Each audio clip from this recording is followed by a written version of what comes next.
to scuba tanks for scuba divers. That same breathing air, we pump that through the suits to allow the crew to stay super comfy during their reentry. We did get confirmation that the nose cone is closed. So this deorbit sequence we're really making our way through very well.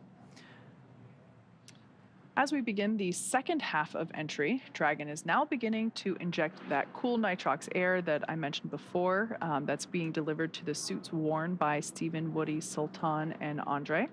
Again, this is what will allow the crew to remain comfortable while the external temperatures of Dragon reach 3,500 degrees Fahrenheit. The heat shield will be pointing forward, leading the capsule to the landing site. Now, speaking of that heat shield, Dragon's primary heat shield is comprised of Pica 3.0, Pica meaning phenolic impregnated carbon ablator. The first generation Pica was initially developed by NASA for studying and sampling comets within our solar system. Yeah, really cool history here. SpaceX partnered with NASA to develop Pica X, which was the second generation product used on all Dragon 1 cargo resupply missions that successfully resupplied the space station on 20 different missions. Pica 3.0 was developed specifically for use on the Dragon 2 crew and cargo, with enhanced structural and thermal properties that optimized the heat shield and drove down cost and mass. Yeah, pretty cool. The remainder of Dragon capsule is comprised primarily of SpaceX proprietary ablative material. It's another class of thermal protection, which is lighter weight versus Pica and protects the underlying composite structure during reentry to basically ensure that the structural capabilities are maintained from mission to mission. And while Dragon will experience temperatures well over 3,000 degrees Fahrenheit, Kate, you mentioned 3,500 degrees, during peak re-entry conditions, the characteristics of the TPS, the thermal protection system, coupled with the ECLIS, environmental control and life support system in the pressurized interior, will ensure that Steve, Woody, Sultan, and Andrey stay cool and comfortable during all phases of re-entry through splashdown. After Dragon Endeavour has re-entered the Earth's atmosphere, a series of parachutes will deploy to slow the crew's descent. As we mentioned before, the first set will be the 2 drogue parachutes, followed by the 4 main chutes, and those will guide Dragon to its first contact with Earth since launching in April earlier this year. Dragon will automatically deploy these parachutes when different pressure and positioning sensors on the capsule detect that they are at the right speed and altitude. Vehicle velocity at drogue deploy is approximately 300 miles per hour. They deploy at about 18,000 feet. Then vehicle velocity at main parachute deploy is approximately 119 miles an hour. They deploy at about 6,500 feet. Vehicle velocity at water splashdown is about 16 miles an hour. Highest G load the crew will experience during re-entry is approximately 3.5 Gs. So again, the nose cone is closed. Those nose cones are secured by a series of latches. The first set of hooks is closed, and the second set of hooks is traveling to secure the nose cone. Again, that is closed, and the vehicle is slewing or orienting itself with the deorbit position, with the entry interface position, to allow the heat shield to meet up with the atmosphere. And those Pica tiles that were designed to take those loads of the heat will be pointing the right direction.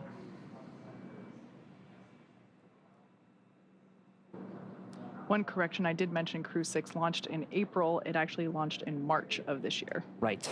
March 2nd Eastern time, I think March 1st Pacific time.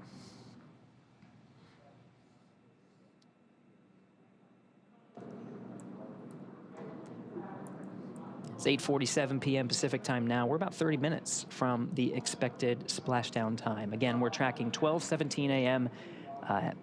Eastern time over in Florida near Jacksonville, which is our primary landing site here at the Pacific Coast, 9:17 p.m. Dragon, SpaceX, nose cone secured for entry. SpaceX Dragon's office. So again, 2 sets of latches that secure that nose cone. Those have traveled and confirmed that not only is the nose cone closed, but it is secured for re-entry. And with that, Dragon, I've got a entry sequence brief. Report ready to copy.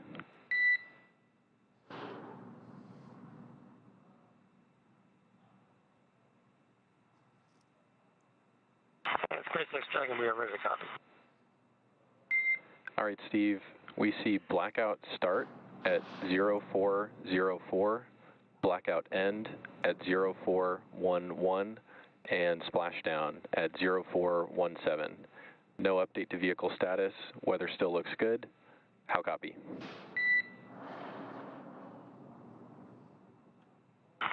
Zero 0404, 0411, and 0417. Weather still looks good. And I think that copies it all. Thank you. Good readback. One more note, we noticed prior to the burn, a few of the tablets were not secure to the satchels. I'm hoping that you can positively verify that each tablet is indeed secure.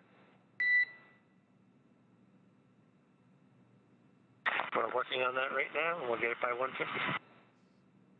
Copy. All right, that was SpaceX Core Jake Vendel letting Commander Steve Bowen know our updated timeline for that expected loss of signal. We heard them read out 0404 to 0411, those times being, the space standard, the GMT time zone. So for us, we would expect that to be at 9:04 p.m. Pacific, 12:04 p.m. Eastern, and lasting until the 11-minute mark there. So just slightly, actually no, right on time, we did say about a 6 or 7 minute loss of signal. Splashdown time remains as we originally were targeting, that 9:17 p.m. Pacific, 12:17 a.m. Eastern. And you can just see just how quick in succession everything is. From 9:04 to 9:11, we go from 17,000 miles an hour to 350 miles an hour, and then through the drogue parachute deployment and main parachute deployment over the course of 6 minutes, we get down to 15 miles an hour at the time of splashdown.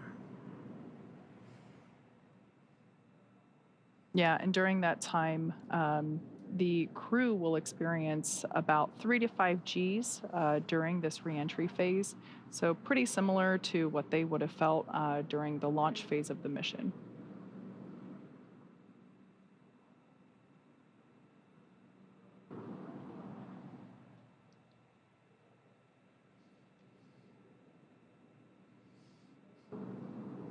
We're focusing on the flight control teams here in Mission Control in Hawthorne through the duration of today's operations. If you've been following along for our coverage, we've been joined with the flight control teams over in Houston, Texas. Of course, they are monitoring very closely, but that was really for joint operations. It's a different set of flight criteria and flight rules when the two flight control rooms are working in tandem, operating by the same flight criteria. And there is that dance of the Dragon and the International Space Station. Really, the responsibility of the Dragon is on the teams here in SpaceX. They are, of course, communicating constantly with the teams over at NASA, and the NASA teams are in the loop monitoring the progression of the Crew-6 astronauts and cosmonauts' return home to Earth.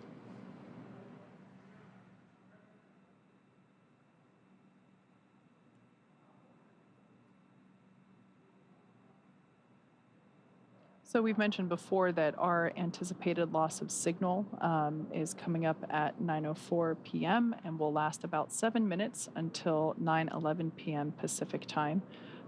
This occurs on all of our Dragon reentry missions. It is pretty standard and expected, the 7-minute period where the Dragon is unable to send any telemetry to the ground or be commanded from the ground, including no communications, which is why we call it a communications blackout. So the reason for that being, as we've said a couple of times, the heat shield located at the bottom of the capsule will be doing a ton of work as it encounters that friction from the atmosphere as it re-enters. This is a good thing. It's helping to slow the vehicle down from 17,000 miles per hour to about 350 miles per hour. Now, as a result of all that work being done by the heat shield and the friction, this plasma forms on the exterior of the capsule, and that's why we have these thermal protection systems, or TPS, all around Dragon to help protect it during these phases where that plasma builds up and gets really hot. It'll reach about 3,500 degrees or thereabout during this reentry phase. So pretty standard. That being said, it does make for a great view. If you live in Central Florida, you will definitely be able to see Dragon streaking across the night sky. Really, if you look up, you won't be able to miss it. Now, of course, once Dragon splashes down, and we did get that read very recently up to the crew that we're right on target for that 9:17 p.m. Pacific, 12:17 a.m. Eastern Time splashdown off the coast of Jacksonville. The recovery teams are already staged.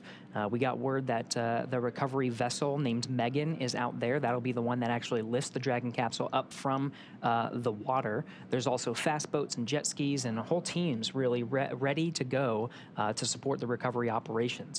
We've supported many nighttime landings or splashdowns in the past, and so they're very used to these operations. Dragon has systems built into the outside of the capsule that allow for flashing lights and a lot of calling of attention to itself to make sure that the recovery teams can easily see it. And of course, the assets themselves have equipment on board to be able to locate, track, and find, and of course, recover the Dragon capsule.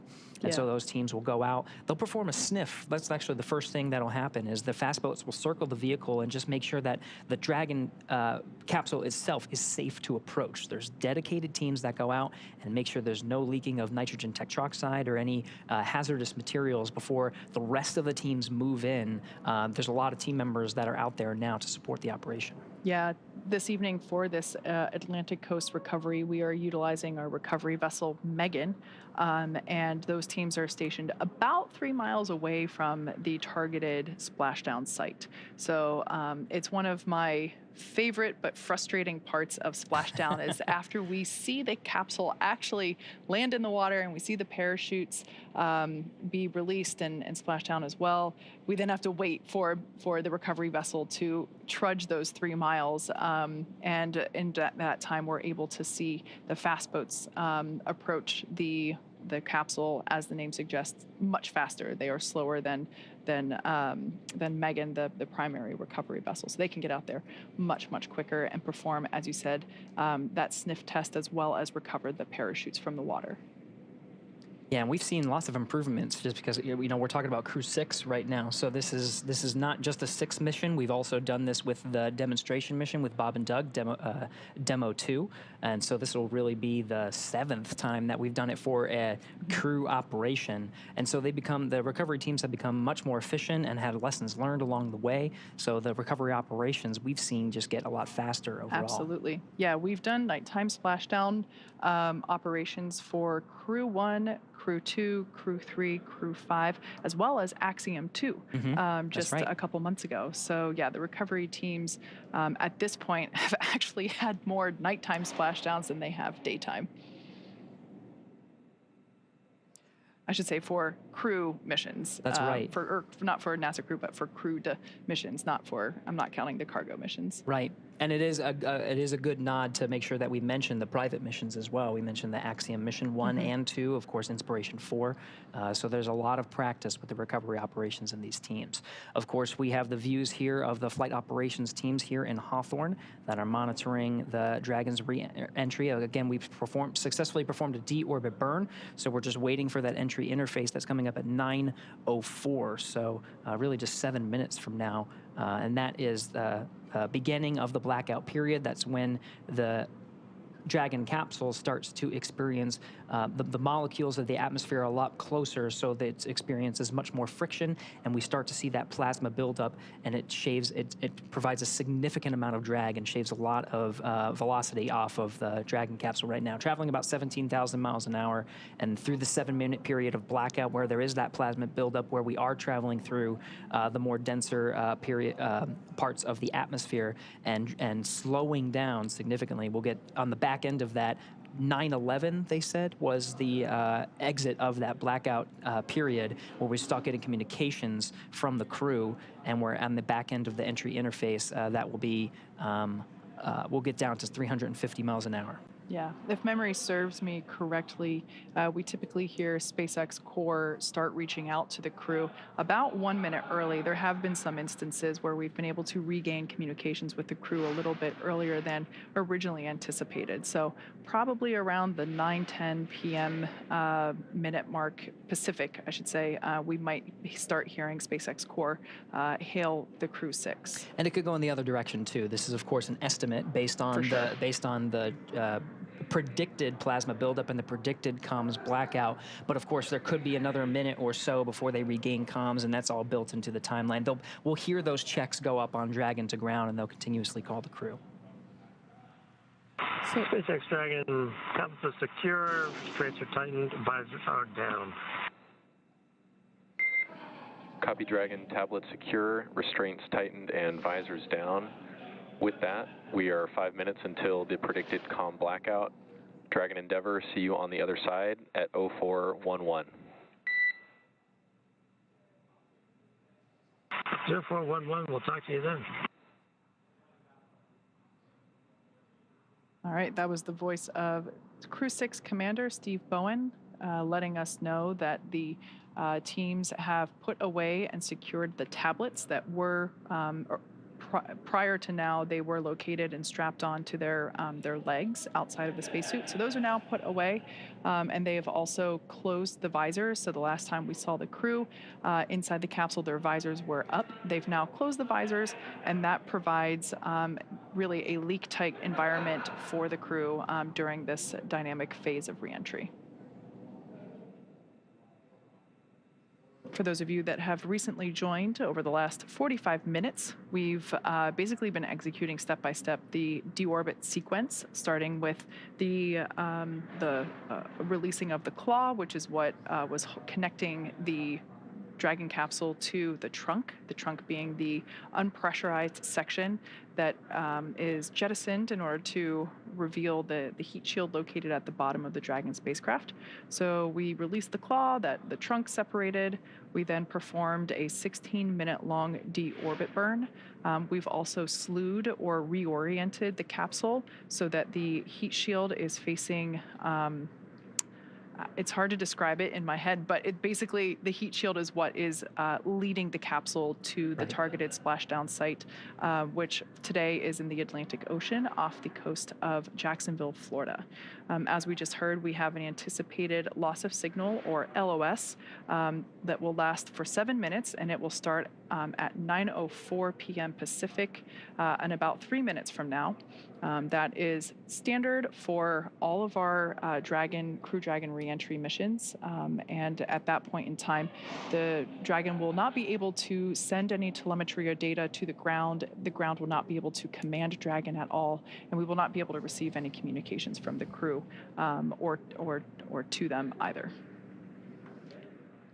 Now, on the back end of the communications blackout, when we receive a word from the crew, it'll be the crew themselves that read out some of the calls of their status, and we'll be relying on that. And of course, the data that we're receiving from Dragon, now that we're outside of that blackout, to determine the performance of the vehicle. We'll see those drogues. There's 4 main parachutes that allow for a safe landing. The parachutes are designed with that 4th in mind, so that even if the 4th were not to inflate all the way, 3 could actually provide enough resistance to properly decelerate the Dragon so that it lands right on time and provides a normal amount of drag on the vehicle to get us down to that 15 miles an hour at the expected time.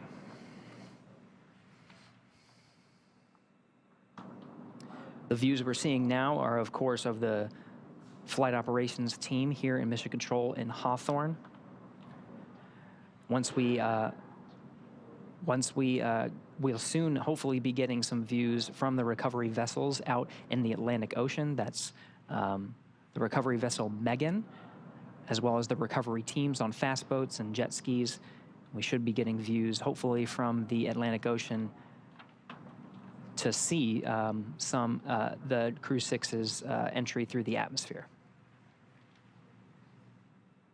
I was trying to look through my notes. I can't quite remember what it is off the top of my head, but you were talking about the parachutes before, Mhm. and the drogue chutes that we deploy prior to the main parachutes. Those drogue chutes help provide additional slowing and stability for the Dragon capsule as it comes out of that atmospheric reentry. And I forget what factor it is that if we didn't have the drogue parachutes, I think it's something like the main parachutes would have to be manufactured to be 2 to 3 times stronger, which of course Oh, would wow. add weight to the capsule itself. And in spaceflight, everything is weight. You want to minimize the weight that you're taking. So those drogue chutes are definitely small but mighty in the job that they have to do. Now we're under a minute away from that, or just a couple seconds rather, away from that anticipated loss of signal, or LOS. This will be a 7-minute period in which we were unable to communicate with the crew, and we are unable to command Dragon or receive telemetry or data from it.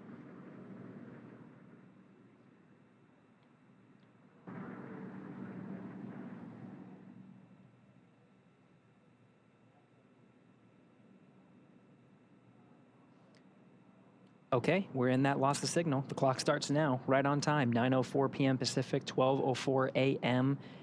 Eastern.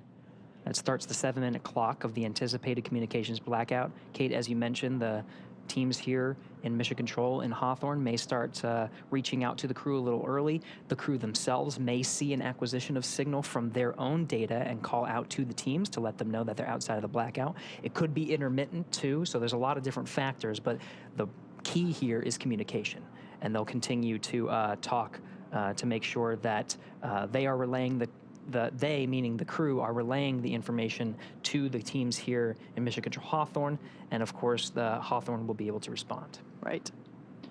So for those of you that have just recently joined us, at this point we have entered a communications blackout period, a loss of signal or LOS, and lasts approximately 7 minutes due to plasma formation around the spacecraft. During this time, no vehicle telemetry is received by Mission Control, which you see there on your screen, and no external commanding of the vehicle or voice communication is possible. But as a reminder, Dragon is designed to fly itself. During this reentry, the vehicle will be slowing down from orbital velocity, which is about 17,000 miles per hour, and the top temperature that Dragon will experience upon reentry is about 3,500 degrees Fahrenheit. As we've mentioned before, this expected blackout period is, and we anticipate it to last about 7 minutes. It might be a little bit less, it might be a little bit more, but we will definitely be able to hear the crew once they do re-enter from that anticipated loss of signal. We'll have acquisition of signal, which is AOS. That's right, and the last read up to the crew prior to their entry and the beginning of the blackout period, we were still tracking an on-time splashdown. Again, for those following along, that's 12:17 a.m. Eastern Time, 9:17 p.m. Pacific Time.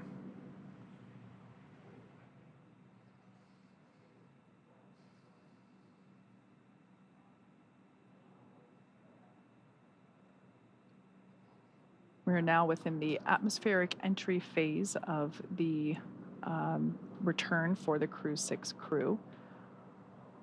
Once again, the plasma buildup on the exterior of the capsule results in our inability to command or communicate with the Dragon capsule during this time.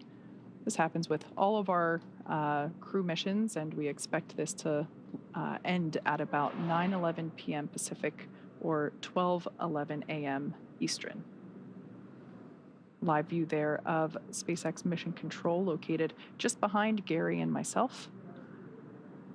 They are continuing to monitor the length of the acquisition of, the length of this blackout period. And we will be able to hear SpaceX Core, who for this evening shift is Jake Vendel. We'll probably start to hear him hail the crew around 9:11 or 9:10 p.m. Pacific. So if you're following along of our coverage and you are in southern Mexico or the Yucatan Peninsula, there is a chance, depending on the weather that you have down there, that you would have been able to see the beginning of the entry interface. We're now about 4 minutes in. of a 7-minute blackout period. This is a great graphic indicating the trajectory. This is an ascending trajectory that Dragon is taking. So as Gary just said, over the Gulf of Mexico, across the Yucatan Peninsula of Mexico. So if you're tuning in from Central Florida, head outside right now, look up, because this looks like our first live view from the WB-57. That's right. This is a high altitude aircraft that has thermal imaging, so we're able to get some of those views of the Dragon vehicle in the middle of its entry interface. Again, we're about 4 minutes in. We have a tally-ho on the vehicle from the WB-57. And actually maybe about 5 minutes in at this point. So maybe a little bit more than 2 minutes. Again, there's some variation in the predicted 7-minute time period. It's not exact. We might hear a little early, a little later. So as we were saying, if you're in Central Florida, head outside right now. You should be able to see this glowing streak cross over as we are targeting. There's that streak I was just mentioning. That's a live view, not thermal.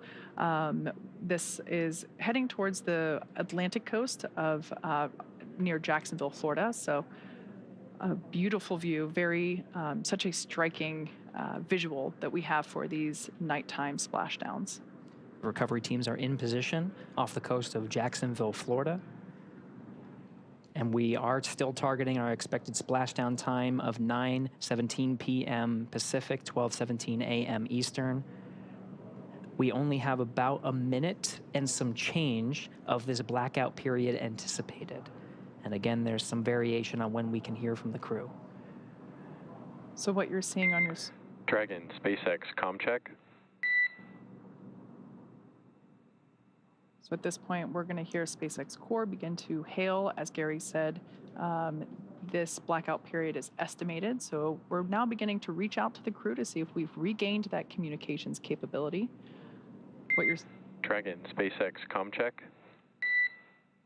What you're seeing on your screen now is a live view of the thermal cam on the WB-57. SpaceX Dragon, happy. And we hear Crew-6 from inside the cabin on the back end of the blackout. Copy, Dragon. We see a healthy flight computer. Expect automated chute deployment. SpaceX Dragon, collectors. There's our live view of the crew, our first view of them on the other side of that communications blackout. At this point in time, they are re-entering through the Earth's atmosphere over the coast of Florida, heading towards Jacksonville, Atlantic coast. Up next will be the deployment of the drogue parachutes, which should happen in about 2 minutes, just over 2 minutes. Yeah, you can see they got through some of the thicker parts of the atmosphere, and that plasma buildup is starting to dissipate. We have about, less than 2 minutes or so. Dragon, SpaceX GPS converged. Expect nominal altitude for drogue chute deploy. SpaceX Dragon, copy. Receive it.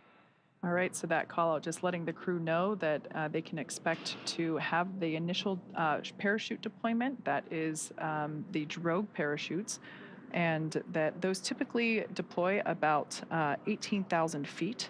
At that point in time, the capsule is going around 350 miles per hour. Some of the data and telemetry from Dragon is in meters, so if you do hear those calls from the crew and from us, some of the telemetry we're seeing is in the metric system.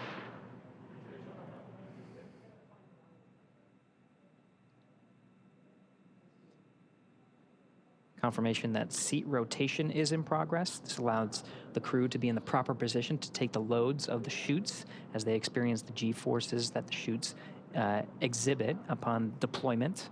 They provide some drag on the vehicle. And again, we're traveling about 350 miles an hour. So from here, with the drogue deployments and main deployment, we're going to get down to about 15 miles an hour.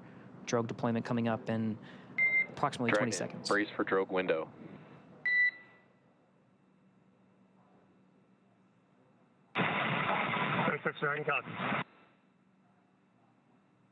And we're roughly 30 seconds away from that drogue deployment. SpaceX Core just telling the crew to prepare for the deployment of those drogue parachutes. At this point in time, they are around, or when the drogues are deployed, they're traveling around 350 miles per hour. At the time that the main parachutes are deployed, just seconds later, they'll be going around 120 miles per hour. So these drogue parachutes help provide further deceleration as well as stability for the capsule prior to those main parachute deployments.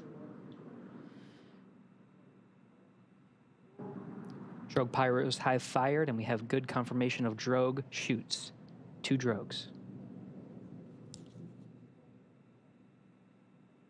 It's a view from inside the parachute bucket.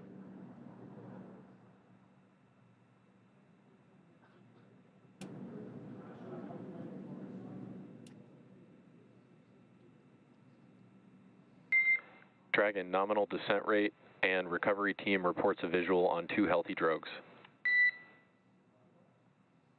SpaceX Dragon copies, that's good news. Should see drogue chute jettison here momentarily. We'll see those 2 chutes that you see be released from the capsule, just like so, and release the 4 parachutes, now deploying. At this point in time, Dragon has saved all of its propulsion systems and is now has already terminated that nitrox suit and cabin purges. Those were helping to keep the crew cool during the reentry.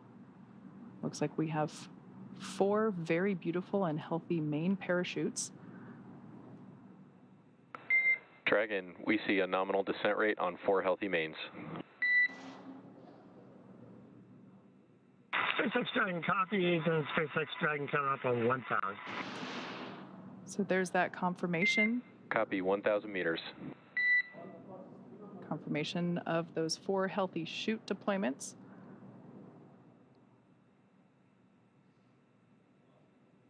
Now standing by for splashdown. At the point of splashdown, the capsule will be going about 15 or 16 miles per hour. Continuing to decelerate from a rate of from a speed of about 120 miles per hour. 800. So we will now begin. Copy, 800. To hear Commander Steve Bowen call out the altitude as they approach the water surface. That is again in meters. Landing in water is simpler and provides more margin against unlikely parachute issues. We had to learn how to make Dragon waterproof, but once you do that, it's very much a rinse, review, reuse type process. 600. Copy, 600.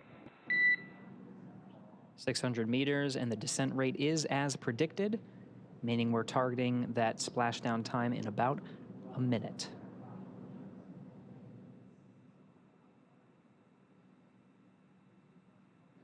Live view of Dragon Endeavour with the Crew-6 team members on board, being held up by 4 beautiful main parachutes. Dragon, we see 400.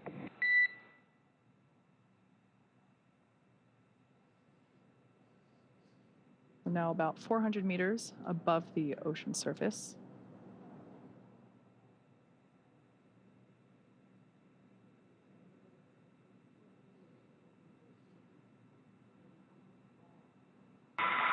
SpaceX Dragon 200 braced for splashdown.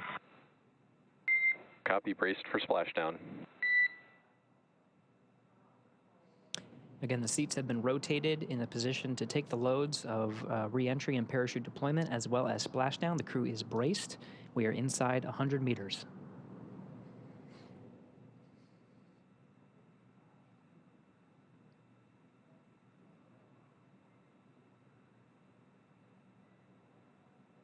Dragon Endeavour continuing its slow descent. There we can see splashdown on screen. Those parachutes are then cut and released.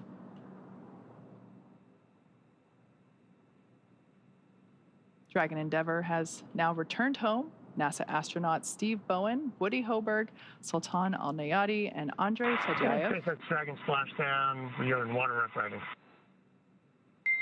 Copy, splashdown, and we see main chutes cut. After a And SpaceX endures.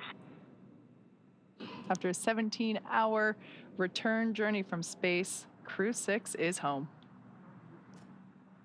So the teams have been ready and waiting about 3 nautical miles away, so it's going to take them about 30 minutes to make their way to Steve, Woody, Sultan, and Andrey inside the Dragon. You can see the recovery forces in some of the views that you're seeing. Of course, these views being provided by the recovery vessels. You saw there was a helo deployed, providing some visuals and lighting of the Dragon capsule. Stable 1. Copy, Stable 1. Dragon Endeavour, on behalf of NASA and SpaceX, welcome back home. Thank you for flying SpaceX. Thanks, SpaceX Endeavour. We greatly appreciate all the support from all the initial training through the launch, throughout the mission, keeping us abreast of all the status of the vehicle, and all the support all the way down. This has been incredible. Greatly appreciate it, and look forward to working with you all again.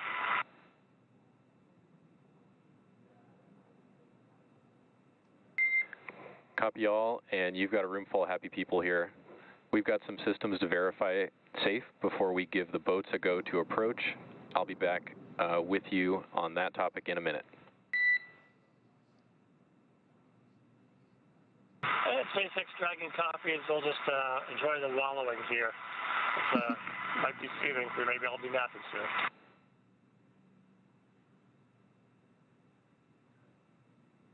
So there we just heard SpaceX Core just indicating to the crew that we're going to do some checks here.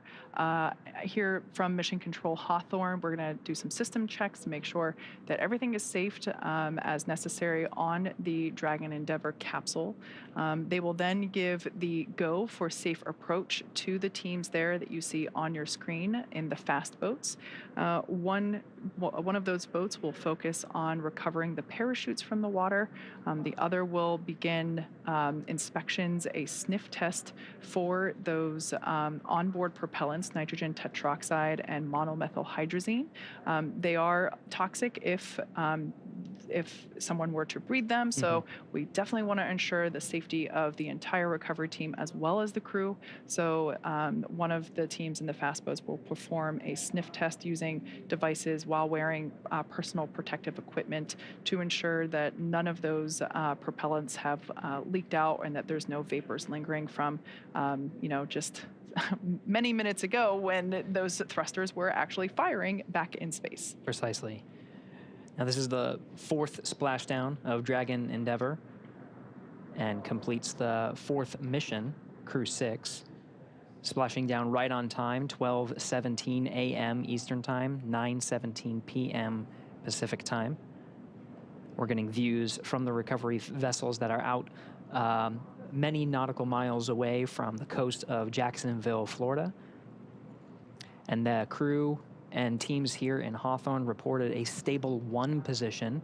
That just notifies that the capsule is in the ideal position, floating in the Atlantic Ocean there, upright, with the heat shield in the water and the nose cone pointed towards the sky, as you see there.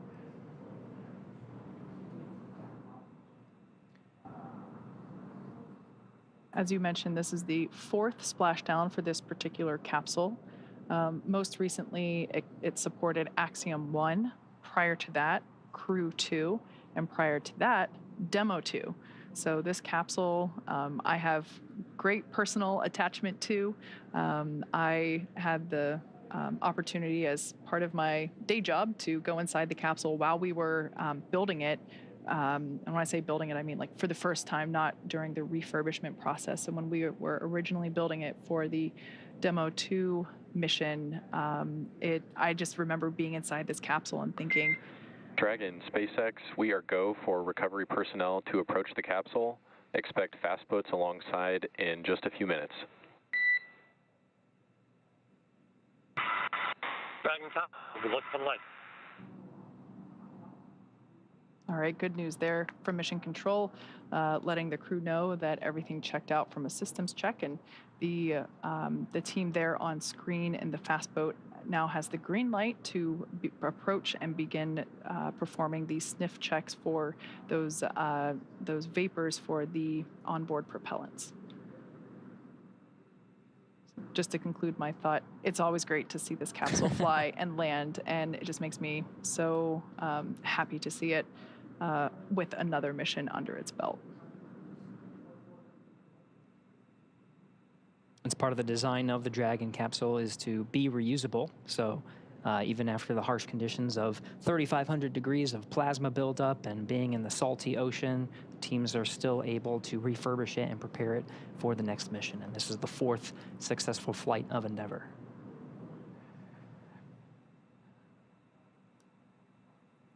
So after those hypergol checks, Dragon teams will actually, we may see some of the team members crawling on the outside of Dragon and begin the rigging process as the recovery vessel Megan has the equipment necessary to bring the Dragon out of the water into what's called the Dragon's nest.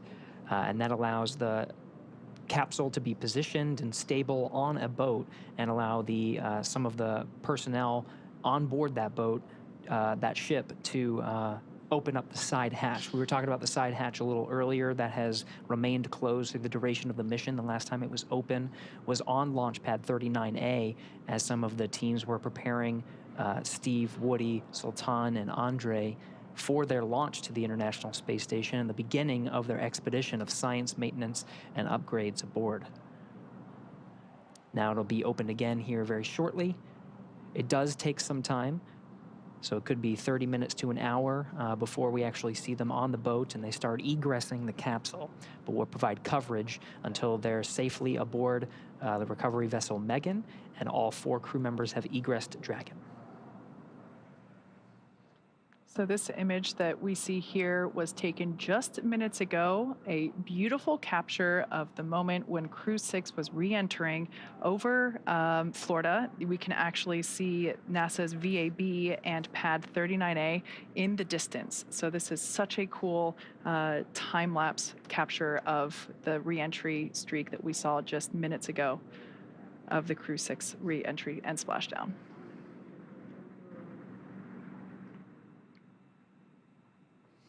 Now, of course, we have recovery teams out there that are executing these operations. We can actually see some of the personnel there.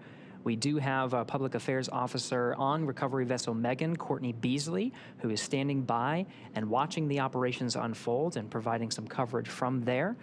I'll do a comms check with Courtney Beasley, who's there via satellite phone. Courtney, can you hear us? Gary, I have you loud and clear. How do you hear me? Loud and clear.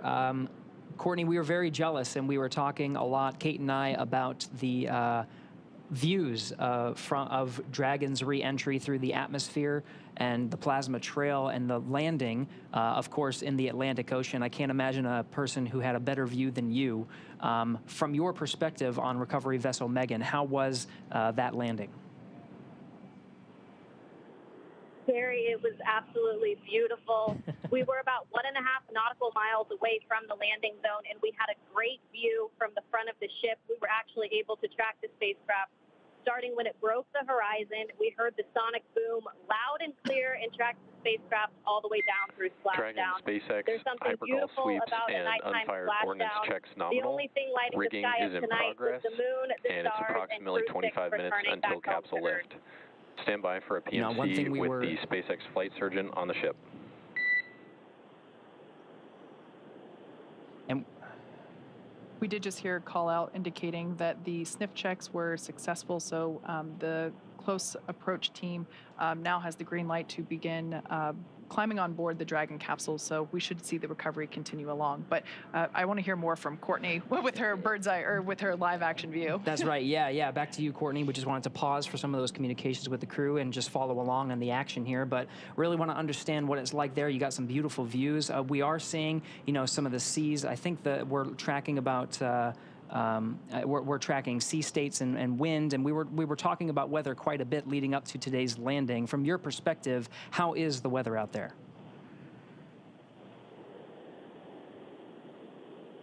Yeah, Gary, it's about 80 degrees out here right now with fairly clear skies. Like I said, we were able to track that spacecraft pretty good tonight. About 9-mile-an-hour winds out of the east. The waves are considered to be rolling waves, so they're not choppy, but they are pretty big and more spread out rolling waves. But weather-wise, I think the crew will like what they feel when they get out of that capsule today and take their first breath of fresh air back here on Earth. You know, just to get some appreciation of what it took to stage the recovery forces and be prepared for this moment, just really moments after Dragon splashed down, we saw some of those fast boats rolling out to make sure that they were getting the crew as quickly as possible. Can you give us a sense of what it's taken to make sure the recovery vessels were here at this moment?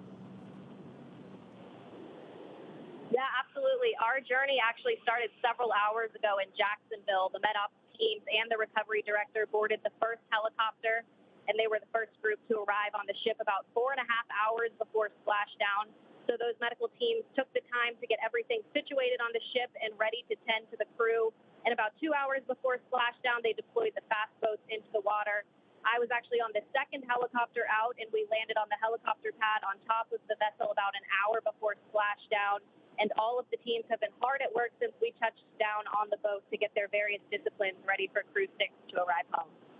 Excellent, Courtney. And last question before we let you go is we're seeing some of the recovery personnel on the Dragon capsule preparing for its eventual lift onto recovery vessel Megan. What can we expect to see in the next few moments?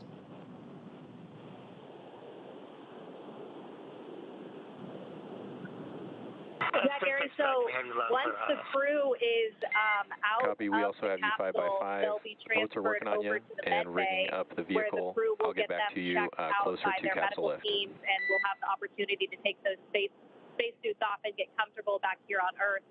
And then, of course, they'll run through those medical checks. They'll get back on the helicopter and head back to the airport where they'll board their plane back to Houston to begin their post-flight period. You're probably getting a better view than I am right now, so I'll let you walk through that. But back here on the ship, once the crew is off, they're not the only ones returning from space today. We'll actually stay here a little longer with the cargo team since there was International Space Station cargo returned on this flight. So once we get back to the airport, the cargo teams will begin doing cargo processing, taking photos of all of the articles that were included in the cargo, and they will pack all of that into box trucks that will take them back to various NASA centers. But Gary, an overall beautiful splashdown tonight, and I hope it was the same for you back in Hawthorne.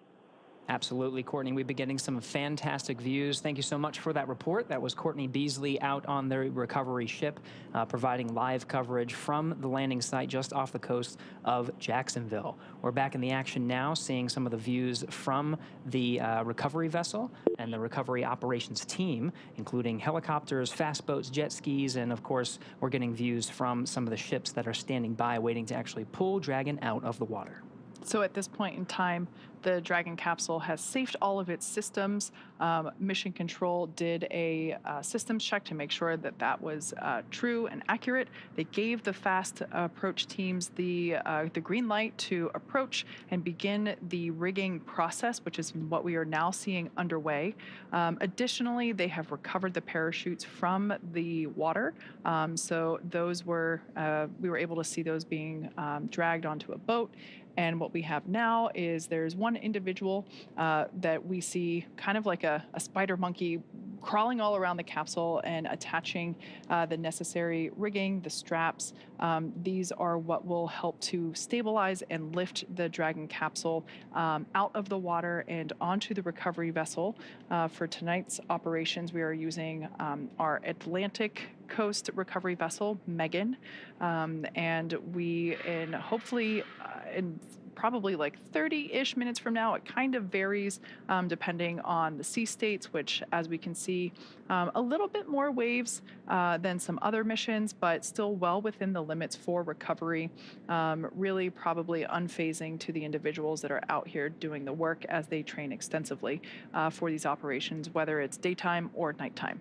So obviously we can see one person there working to secure that strap around the base of the service section of the Dragon capsule, and that is one of the primary stabilization strap rings that will help to lift the capsule out of the water and onto the Dragon's nest on board Megan. And of course, the teams here are very close to the capsule because we passed those hypergol leak checks, and it's safe around the vehicle. You see some of the personnel, of course, climbing on the outside, preparing the vehicle. You can actually see some of the tethers that are on the outside to allow it to be lifted onto the recovery vessel Megan. Some of our views are even getting better as the recovery ships that are providing some of the live views that we're seeing are getting closer to the Dragon Endeavour. Yeah, as I mentioned before, this is one of the coolest but also frustrating moments of recovery for me personally, just because obviously for safety reasons, we have to station the recovery vessel and team a safe distance away from the intended splashdown target. It sounded like they were, according to Courtney, about 1.5 nautical miles away from the splashdown, but those fast boats are called fast boats for a reason. The primary recovery vessel, Megan, is not a fast boat, so it does take about 30 minutes for it to reach the capsule, essentially. So it's great because we see the views get closer and closer slowly, but just because I love to see the action as soon as possible, I wish it was a little bit closer, but that's just me. It's great to get some of these thermal images. Of course, over on the East Coast, it's well past midnight, so very dark out there, but still getting some fantastic views.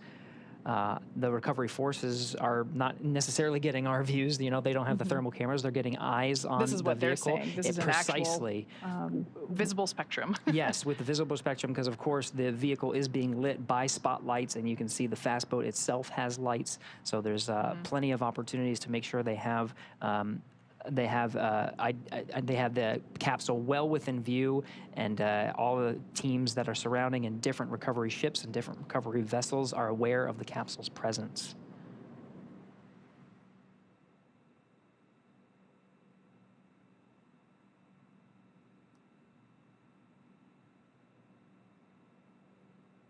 You can see some of the features of the Dragon capsule as the recovery forces outfit it with the rigging necessary to bring it onto the recovery vessel Megan. Some of the circles you see in front of the individual that's on the Dragon capsule, that's where those parachutes were deployed from. Above that is the nose cone, which is, of course, closed prior to re-entry. It was open through the duration of most of the flight of Dragon to and from the International Space Station. It needed to remain open to perform that deorbit burn to, of course, successfully get home. But now it's closed, and you can see provided the protection necessary from the plasma buildup through the Dragon's re-entry. Some of the dark circles you see at the front of the vehicle, and by front I mean where that individual is on the capsule. The darker circles are some of the outlines of where those service section Dracos are, and the brighter white area is actually the base of the Super Draco engines, and these are inhibited once it gets into orbit, but are very much necessary through the launch phase. In the event of any abort that is necessary, it would be those Super Dracos that you're seeing, the bright white area, that would fire and provide enough thrust capability to escape a speeding Falcon 9 rocket.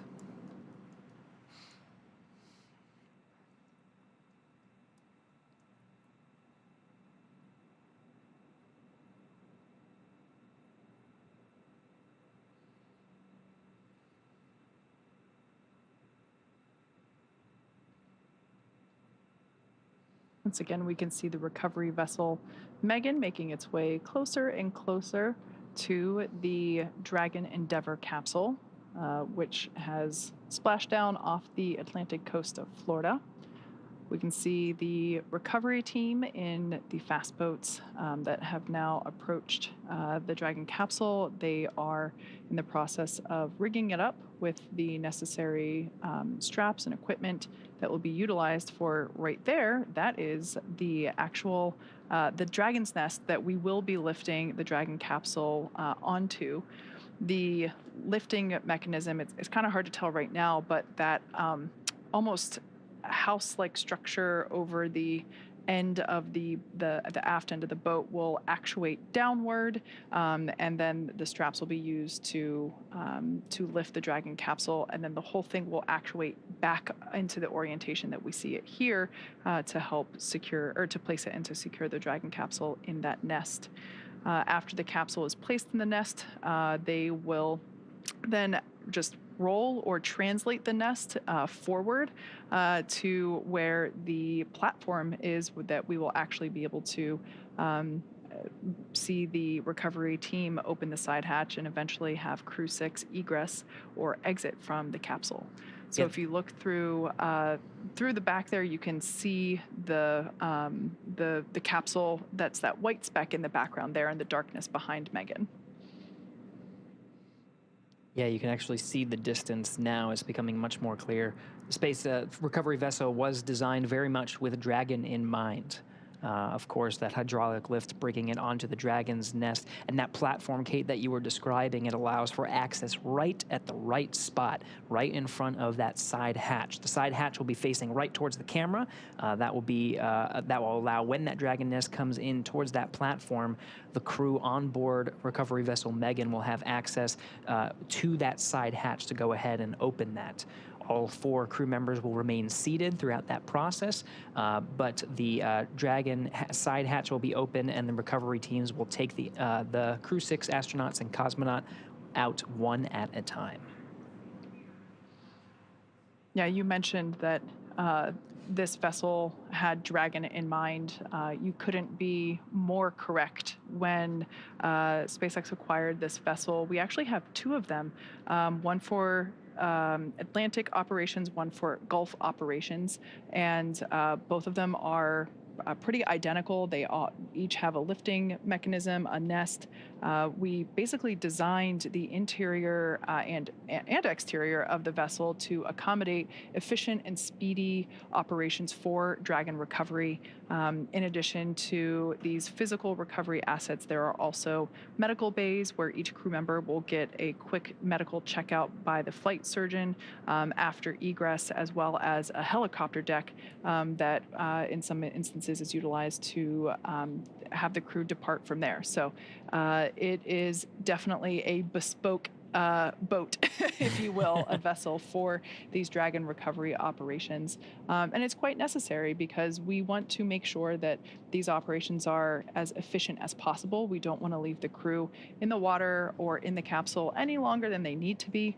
So we really try to make sure that this is as efficient as possible. And certainly this vessel, both vessels, because like I said, they're pretty much mirror images for both Gulf and Atlantic coast operations. We make sure that they are as smooth as possible. And we're just about 23 minutes from the time of splashdown. Again, that splashdown time, 12:17 a.m. Eastern Time, 9:17 p.m. Pacific. So we're already closing in on the vehicle. The recovery teams at this point, just to do a quick recap, have done initial checks of the spacecraft to make sure there was no hypergol leaks, any hazardous gases or materials, just to do a quick sniff check and make sure that the spacecraft was safe to approach. Once that was cleared, we saw some individuals on the Dragon capsule outfitting it with the rigging necessary for those straps you see on recovery vessel Megan. That hydraulic lift will bend forward and be attached to the Dragon capsule and be lifted off right onto that beautiful, perfectly Dragon-designed little disc you see on the Dragon nest. That's where Dragon will rest very comfortably to allow access to the crew. So that has happened over the past 24 minutes or so. And we are making great progress right on the timeline for the recovery ship to arrive. Dragon, SpaceX, be advised, we're transitioning the forward link over to the recovery vessel. Comm will be unavailable for approximately 5 minutes. SpaceX Dragon top.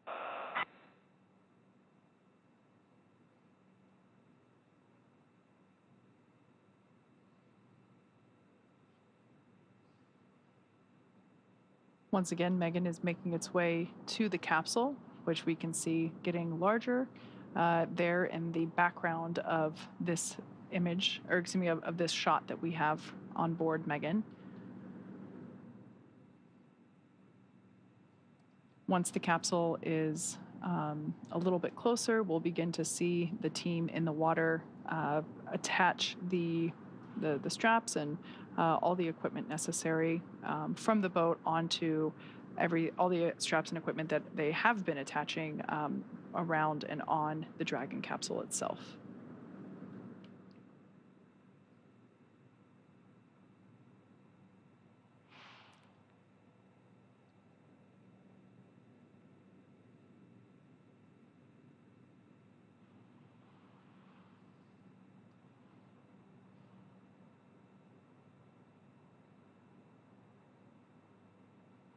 We can see the recovery team member, who is the individual that basically crawls around on top of the capsule itself, still on there. Once all of the equipment is attached, we'll actually see them jump off into the water. I imagine that for that person, that is probably one of the most exciting parts of their job. Definitely not something that I personally would look forward to. Something else that we also sometimes see with these night recoveries is due to the lights near the water, bugs will be attracted occasionally, as well as smaller fish. And so we might actually see some dolphins, as we have in the past. Sometimes they come out because the hunting is maybe a little easier with them attracted to the water surface with all the light. Obviously, we need lots of light to ensure safe operations as we're progressing through these recovery steps.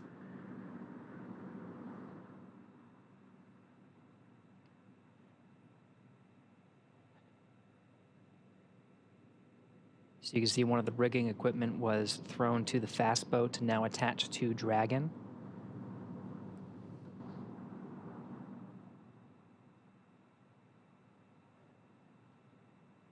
Again, this is on a hydraulic lift that will safely lift a Dragon capsule out of the water and onto that disc you see at the bottom of your screen. The recovery forces here have trained time and time again for this operation, have a good sense of what to do in this particular scenario. This is one of the better case scenarios for Dragon. We talked about it landing in a stable 1 configuration. That would be lifting the capsule off when it's upright. There are different configurations that the crews are trained to accommodate.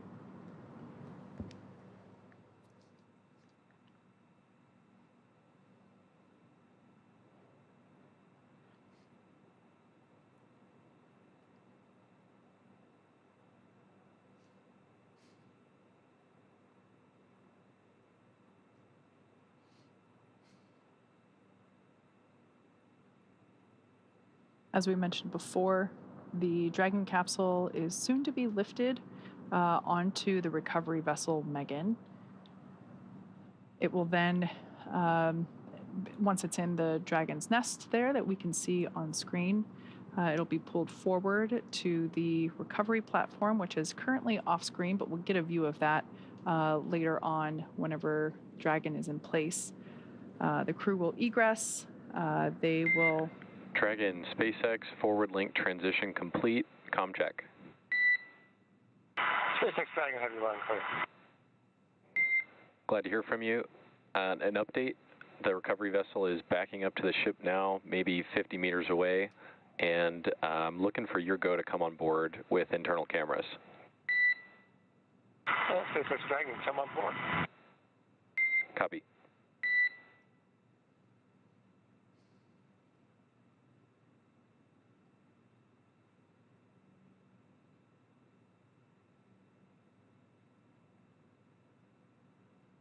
At this point in time, rough estimation for crew egress is anywhere between 15 to 30 minutes, depending on how additional safety checks pan out, and how quickly we can get the team, or excuse me, the capsule onto the recovery vessel that you see there. Those teams are now preparing to lower that hydraulic lift mechanism into the water. That will then bring the spacecraft onto the deck, into that translation system known as the nest. The capsule will remain there during crew extraction, as well as throughout the journey back to port.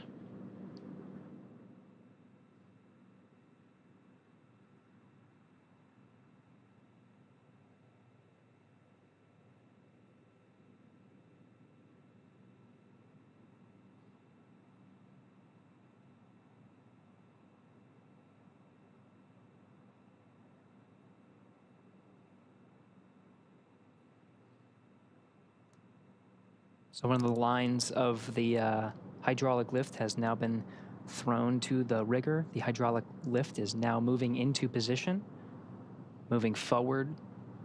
This is the position that allows the initial lift of the Dragon capsule out of the Atlantic Ocean and then onto the Dragon nest. Dragon SpaceX rigging complete. Approximately 5 minutes until capsule lift. SpaceX Dragon copies. We'll be waiting.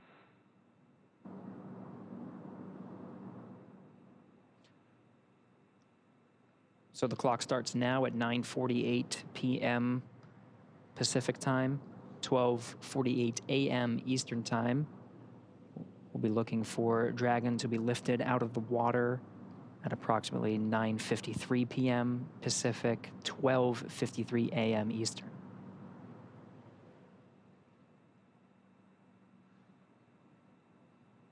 Right before the Dragon capsule is lifted out of the water, we'll see that recovery team member who is currently still standing there. He's actually standing in the bucket where the main parachutes were located during Dragon's flight. Obviously, those buckets are that bucket is now empty as we deployed the main parachutes. But we will see that team member jump off and away from the capsule just prior to the capsule being lifted out of the water. Dragon, brace for capsule lift. There they go. SpaceX Dragon will brace.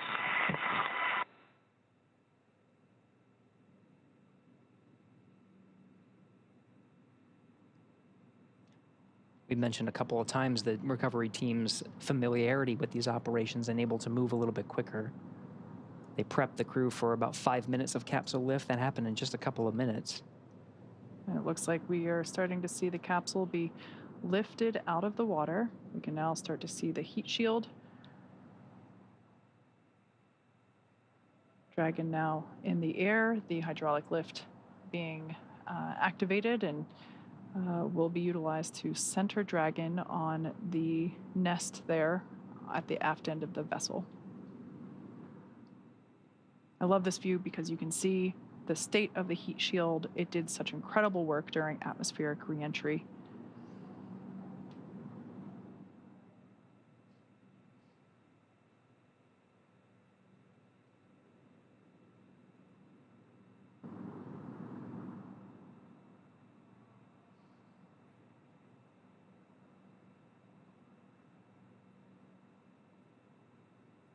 Dragon Endeavour now placed into the nest of our recovery vessel, Megan.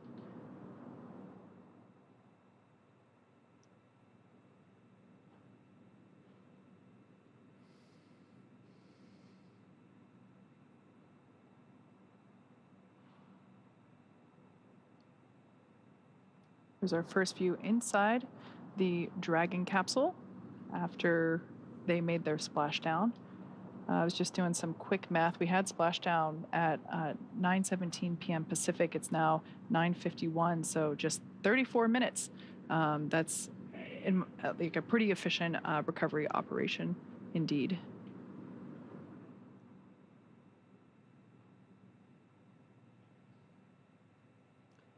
See the cabin lights on the inside the Dragon are off as the crew patiently waits for the recovery forces to do their job and get them out of the water and, of course, ready for egress.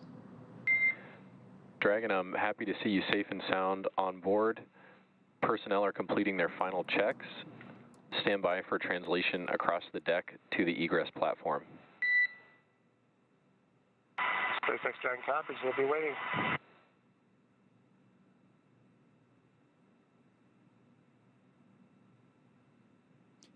And that translation that was mentioned is a physical movement of the Dragon nest, the view you're seeing now. The capsule itself will be moved further inwards into the recovery vessel, where there is a platform waiting. And you can sort of see in the middle of your view of Dragon, there is that nice square feature. That is the side hatch. When the Dragon nest moves into the recovery vessel towards that platform, it allows the recovery teams that are on that platform to perform the operations of opening the hatch. The teams you've seen so far have been responsible for the rigging and the operation of the hydraulic lift to bring the Dragon capsule onto the Dragon nest. Now they'll hand it over to the teams that will get the Crew-6 astronaut and cosmonaut safely out of the capsule. Yeah, it's important to note that all 4 crew members will be getting assistance from the recovery teams while they exit the capsule. It's the same process for any returning crew from a long duration mission. And it makes sense because returning to, our environment here with gravity can really wreak havoc on our bodily systems and especially those that are responsible for balance and control. So we will be providing assistance, but I'm sure we will be seeing smiles and thumbs up along the way. Yeah, that's one of the main reasons. Of course, we've been talking a lot about the operations, but really we should mention the science. Of course, the reason the Dragon is returning from space is because their mission, the Crew-6 astronauts and cosmonauts, was a 6-month expedition on board the International Space Station, an orbiting laboratory for science, maintenance, technology demonstrations.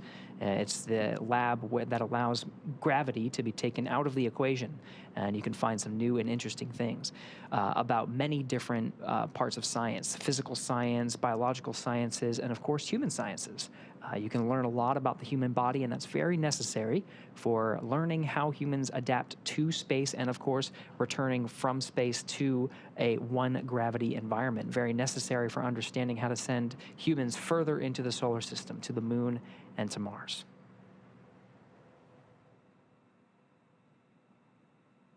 So we're now standing by for translation of the Dragon capsule to the recovery platform. Basically meaning that once everything checks out here, we should see the entire capsule move towards us. We'll get a different camera view on board the recovery vessel once the Dragon capsule starts to move, but it'll basically put it right up next to the platform that is basically right at the same height as the bottom of the side hatch. Oh, there we have our first movement of Dragon Endeavour making its way to that recovery platform.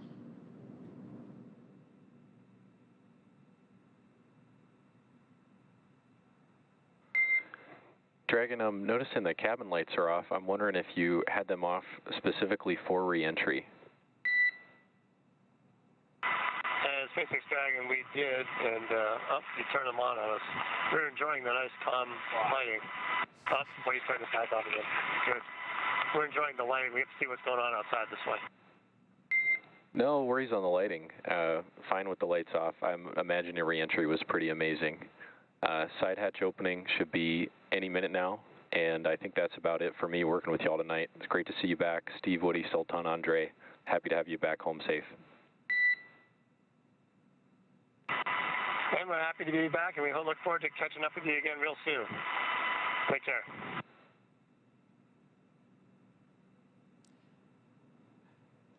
It's an important note. The crew has the ability to toggle lights on and off, and turning them off during the re-entry phase. There are those windows that we've been seeing. All right, Dragon, I know I said goodbye. I'm back, and I'm wondering if you can indeed turn the cabin lights on for the recovery team to come inside. Absolutely, we'll take care of that. And they're on now. So we'll be seeing those lights turn on here momentarily, but again, they've been off in this configuration, so if you're trying to imagine what the crew was experiencing during re-entry, it was with the darkness, but there are those windows on the Dragon itself, and through the plasma buildup, they were able to see some of the plasma come through the windows and really get to experience the full experience that is re-entering from space into the Earth's atmosphere, and just sit back and relax and enjoy it. Yeah, that also makes sense given that it is dark out, and for them to be able to, where possible, see the recovery operations happening outside. Yeah, same reason why as kids we're not allowed to turn lights on in the car when mom and dad are driving at night because you can't see very well outside. So that makes a lot of sense. But we did ask them to turn them back on just so that we're able to help the crew egress. And once the side hatch is open, the flight surgeon will be the first person to poke their head in and just do a quick thumbs up scan of all 4 crew members to make sure everything is good. But what we're doing right now on the outside of the capsule, we're doing additional safety checks. We saw momentarily some of the recovery team, they had face masks on. This is personal protective equipment, or PPE. It's basically a respirator to allow them to breathe clean air. They're just going to do some additional sniff tests for any lingering hypergol vapors. Once again, the onboard propellants that we use, nitrogen tetroxide and monomethylhydrazine, are toxic if we come into contact with them or we breathe those vapors. So just once again ensuring full safety for the recovery team on board, as well as the crew as we prepare to open that side hatch. We want to make sure that none of those vapors are lingering. Side hatch, if we get these views from the inside, we'll also be able to alternate from the outside, is now open. You see the recovery team is open and waving to the crew. First humans that the Crew-6 has seen on the ground in 6 months. Looks like we got some fist bump action, thumbs up. Seems like the crew is in pretty good spirits after their journey back home.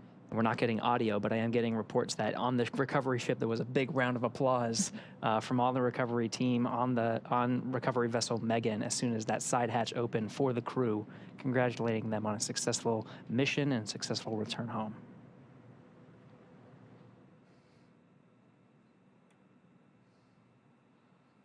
So once again, this is the first time that the side hatch has been opened since the day that the crew lifted off from pad 39A.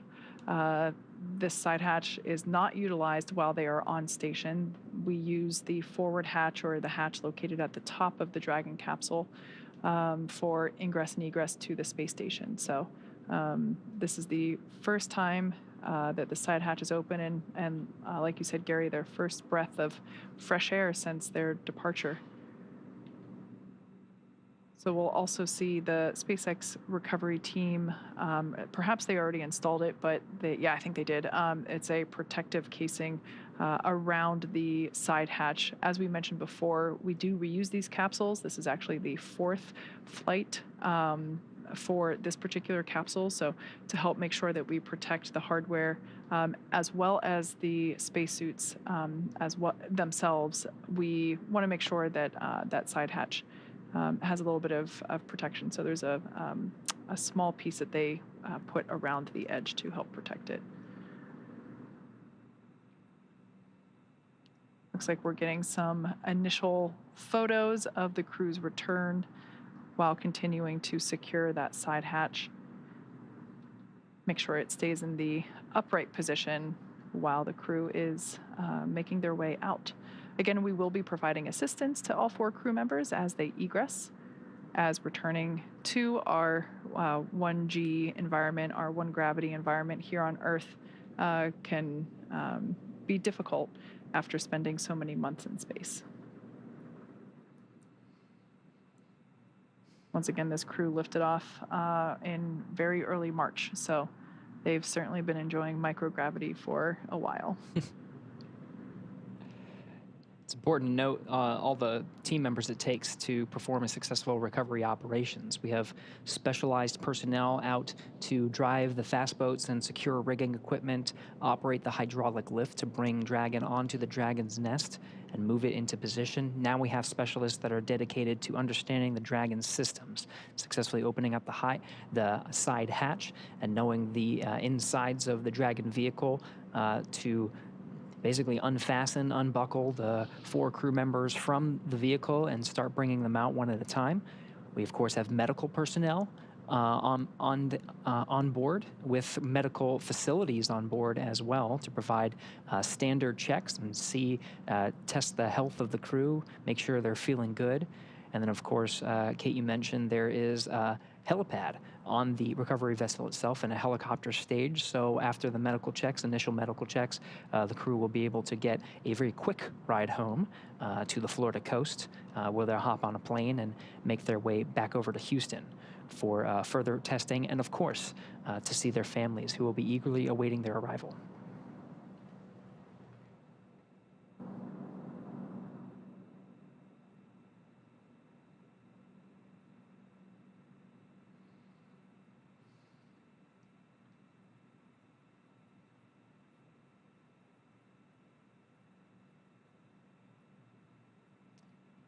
It's important to note that Stephen, Woody, Sultan, Andrey will be getting assistance from these recovery teams while exiting the capsule. This is the same process for any returning long-duration crew members, as returning to the gravity environment can be a big toll on the vestibular system, responsible for maintaining balance and motion.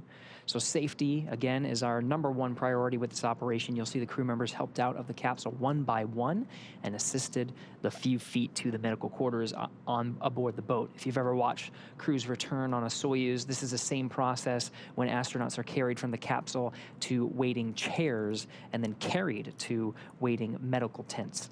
This is also a period where anytime critical cargo can be recovered from the spacecraft, they're positioned right underneath the crew members, and they can be brought back into port relatively quickly. Once the ship and capsule return to shore, the recovery team will perform additional inspections before loading Dragon onto a flatbed truck at the SpaceX facility in Cape Canaveral for post-processing.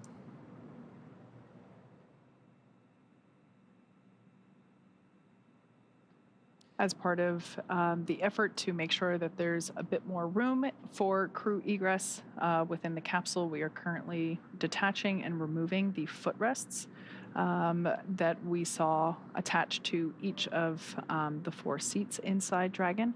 This just helps to create a little bit more space and enable the crew to get out a little bit easier. We'll also likely see them put a small slide up against the side hatch, and that will allow the crew to kind of slide out a little bit to egress a bit easier.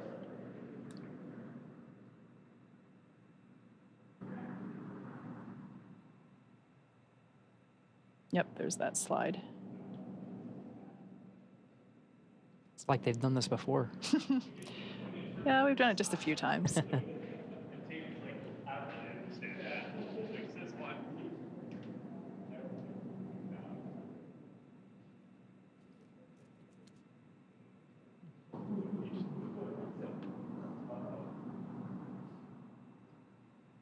We're now standing by for egress of the Crew-6 team. Very happy to see Steve, Woody, Andrey, and Sultan back on planet Earth. I'm sure they are also excited to come out, and as you mentioned, it's after the medical checks, they'll hop in the helicopter and go home, a quick ride. So I bet they're all getting really excited for the opportunity to see their families really soon. And of course, the change of gravity from microgravity to 1G can be taxing on the body. So throughout that whole process, through the medical checks, through the helicopter ride, the plane ride, the crew will have facilities and will have the ability to rest through much of that journey. As, of course, this has been a taxing journey for them, and they'll have well-deserved rest along their journey back home to Houston.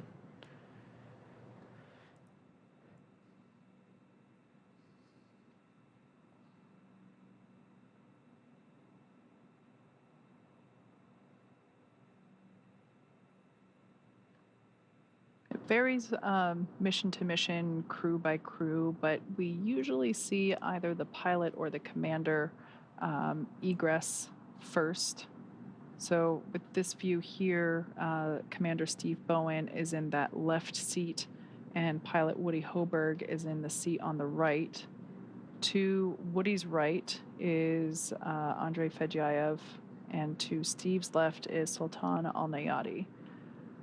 So usually it's just it makes it easier if the center seats are vacated prior to the two mission specialist seats, but it really varies crew to crew.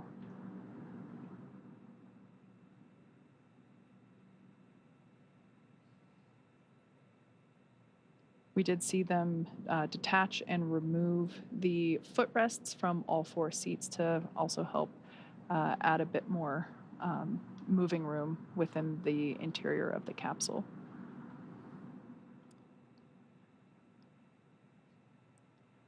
There's a series of checks, so it's not as easy as just unbuckling and getting out of your seat. The seats, of course, and suits are designed with human spaceflight in mind. So the seats are connected. The suits are connected to the seats via an umbilical that can provide communications as well as air, nitrox purge that the crew is able to breathe. It's a little bit more oxygen than your standard breathing air.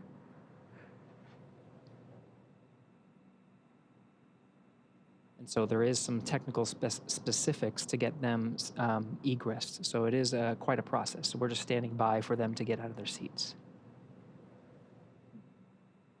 Does look like Steve will be the first out.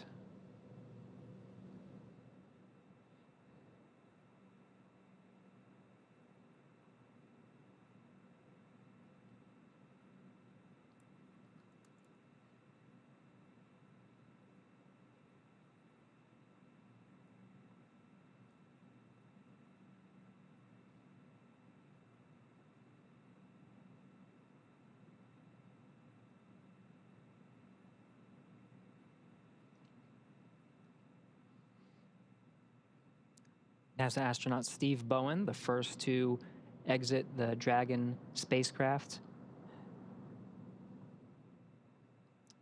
I think I see a big smile on his face. Helped up by the recovery teams.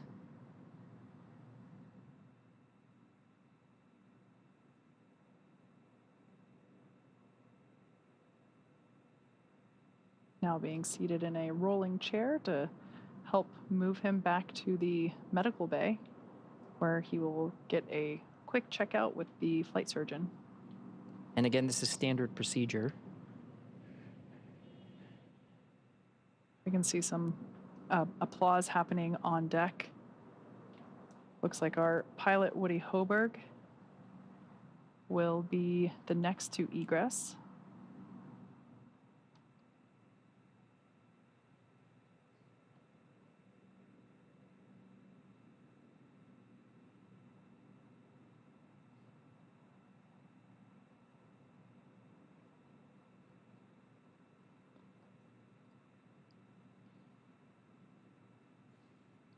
For those of you that have just joined us, we are now standing by for egress of the remaining 3 Crew-6 members. We can now see Woody Hoburg making his way, pilot of Crew-6, making his way down the slide. Looks like some excitement, possibly some more applause happening off camera. Remaining inside are mission specialists Sultan Alneyadi and Andrey Fedyaev. Commander Steve Bowen has already egressed. Some more applause there on the deck of the recovery vessel. Dragon splashed down just under an hour ago at 9:17 p.m. Pacific, 12:17 a.m. Eastern. So just under an hour ago, they made contact with the ocean surface, and here we see them now egressing and beginning the last steps before being able to make their way home. That's right. The 2 NASA astronauts have exited the Dragon spacecraft and are now in the medical facilities as part of the standard procedures and checks necessary before they board the helicopters and take the flight back to shore. Of course, there are the 2 mission specialists left in the capsule. If they follow standard procedure, it should be Andrey Fedyaev that we see egress the capsule next.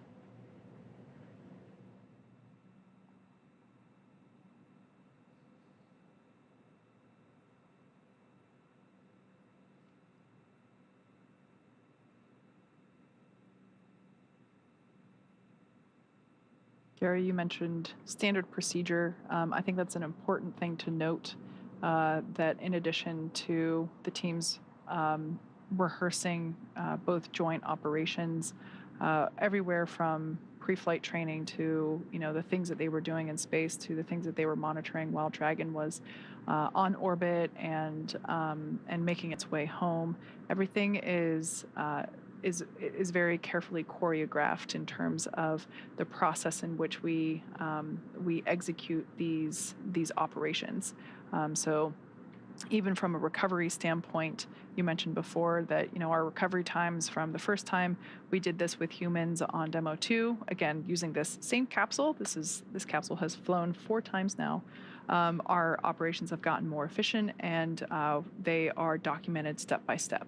And so, of course, whenever it comes to egress, there is a little bit of flexibility that if a crew member needs or wants to egress sooner than later, we can do that. But generally, as I mentioned before, we do try to vacate the 2 center seats first. We can now see 2 more leg rests being removed footrests being removed from the seats inside the capsule, again, just to create a little bit more room.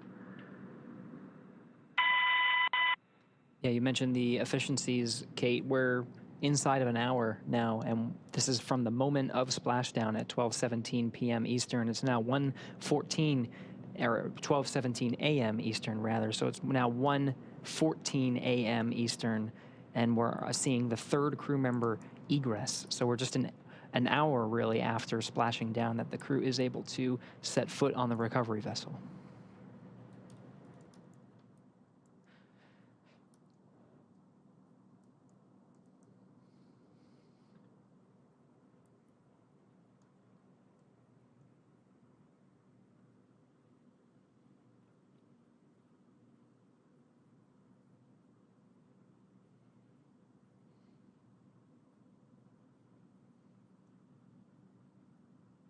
There's Roscosmos cosmonaut Andrey Fedyaev being assisted by the recovery teams onto the rolling chair. He'll also be positioned over to the medical facilities. Last remaining crew member inside Dragon Endeavour now is Emirati astronaut Sultan Alneyadi, completing 186 days in space. Got some happy waves there from Andrey. More applause.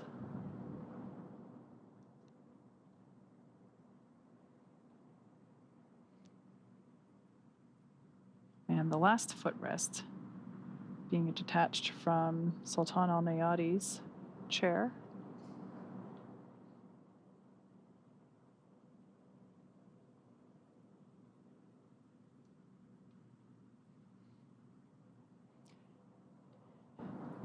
You can see SpaceX and Emirati recovery personnel positioned outside the Dragon capsule, ready to receive Sultan Alneyadi.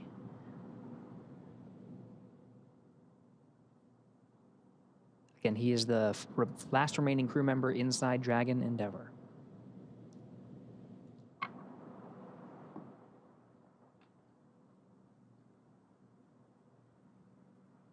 And if he makes it out in the next minute, which it looks like he is, it will be exactly 1 hour on the dot after making splashdown. Not bad. 60 minutes exactly.